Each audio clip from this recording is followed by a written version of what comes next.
Hello guys! Kumusta na po kayo? Welcome back po ulit sa Lutong Pinoy sa Amerika. And for today's video po, isi-share ko po sa inyo kung paano po ako gumawa ng ginger shot. Maraming benefits po ito sa katawan natin. At napakaganda po niya sa skin dahil yung carrots natin. Siyempre, merong healthy glowing skin yung napoproduce ng ating mga carrots. Ito po yung makakailanganin natin po sa ating ginger shot. Ito, meron po ako ditong turmeric. Fresh turmeric po yan, kaya lang po pagka tinalupan nyo po siya, kagaya po nito, nagkukulay po siya sa kamay, mag-gloves na lang po kayo. Meron po tayong 2 ginger, tapos yung 4 na oranges natin. Gagamitin ko po tubig, itong coconut water, tapos maglalagay po tayo ng konting black ground pepper. Napakaganda po nito sa katawan, i-try nyo po. Medyo matagal na rin po akong gumagamit nito. Tapos may anti-inflammation po siya para sa infection, tapos boost immunity, antioxidant din siya, improve digestion, tsaka energy boost. Kaya lang po, ang hindi lang po maganda sa kanya, kung may heartburn po kayo, hindi nyo po siya pwedeng gamitin. Kasi medyo maanghang po siya pag ininom nyo. Pero masarap po siya kasi may halo po siyang orange. Tapos, hindi po ako expert na-try ko lang po ito kasi nakita ko lang din po sa YouTube. Gusto ko lang po i-share sa inyo. Dito po natin sila ilalagay sa mga malilit na bottle. Dati po dito ako umiinom dito sa shot glass. Kasi dito ko siya nilalagay. Kasi konti lang yung ginagawa ko. Pero ngayon dadamihan ko po. Kaya nakakita po ako ng mga maliliit na ganitong garapon. Diyan po natin sila ililipat pagkasala po natin. Pero for the meantime po, gagamitan muna po natin sila ng ating blender. Okay, tara, umpisa na po natin para makagawa na tayo ng ating ginger shot. Salamat po. Guys, magdadagdag din po pala tayo ng lemon.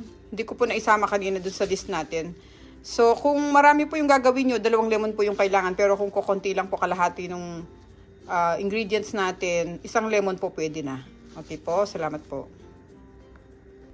Tabi muna natin yung mga ibang kailangan natin kasi tatalupan muna natin tong ating orange.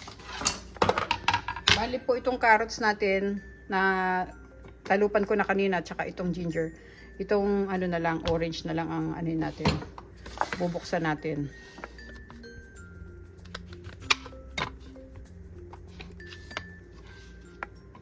Balikan ko po kayo guys pag natapos ko na po sila. Okay, ngayon po ito na-chop na natin lahat to. Yung ating carrots at saka ano. Tapos ito po yung ating orange. Ito. Ngayon gagamitan po natin sila ng blender. Ready ko yung blender natin. Lagay natin dito yung ating mga gagawing sa ginger shot. Buksan ko lang po itong buko juice.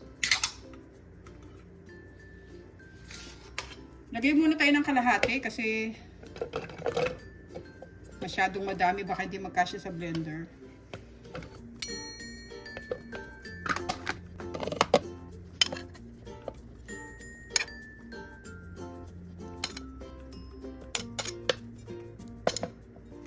Yan.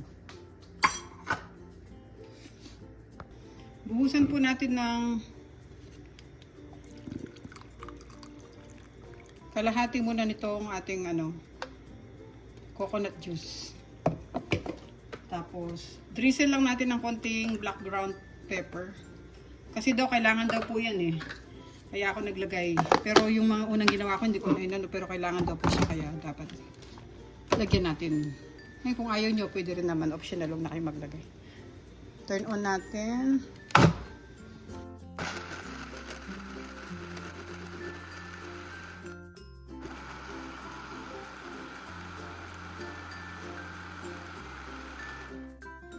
Kailangan po pinong-pino siya, ha?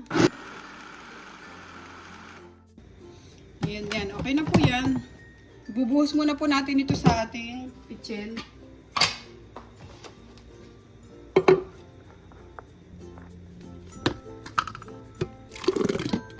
Tapos salang pa natin yung iba.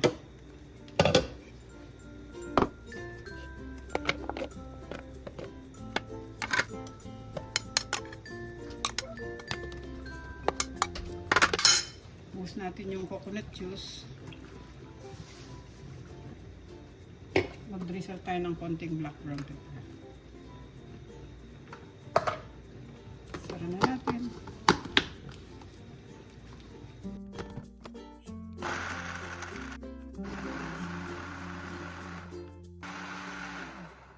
Okay na po ito. Salain muna po natin bago natin ilagay doon sa mga garapon natin.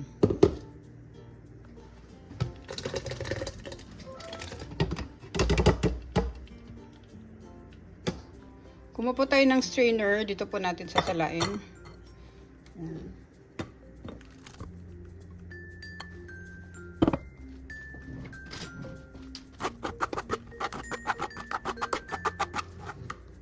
Sasalain po natin para mapinong-mapino po yung ating ginger shot at mawala po yung mga buo-buo. Kasi po minsan pag hindi mo po siya sinala, yung mga ugat-ugat po ng ginger, minsan sumasabit, nakakain natin, ganyan.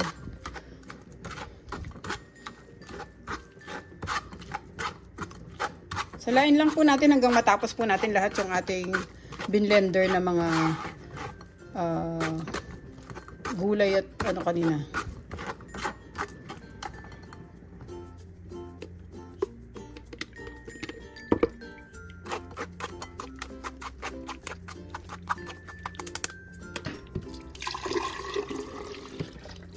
Okay guys, tapos na po yung ating ginger shot. Lalagay na natin sila dito sa garapon. Pero hindi natin pupunuin to yung isang ano lang, inom lang. Tama na muna yun. Post na natin.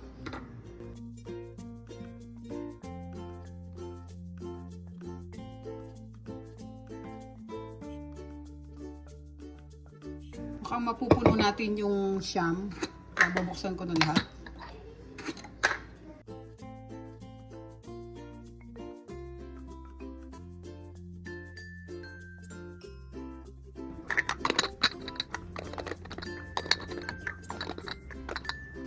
Ilalagay po natin sila sa rep. Mas masarap po silang inumin kapag malamig po.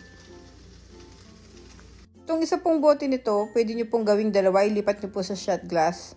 Tapos isang beses lang po sa isang araw ang pag-inom. Bago ka mag-breakfast, maganda po siyang inumin.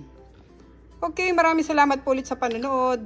At ingat po tayong lahat guys. Thank you so much po for watching sa Lutong Pinoy sa Amerika. At paki-check nyo rin po yung other videos namin. Sa mga hindi pa po nakaka-subscribe, sana po mag-subscribe kayo sa aming Lutong Pinoy sa Amerika YouTube channel. Maraming salamat po guys. Ingat po tayong lahat. Salamat po sa Diyos sa panibagong araw. God bless po. Thank you so much po. Ito na po ang ating ginger shot.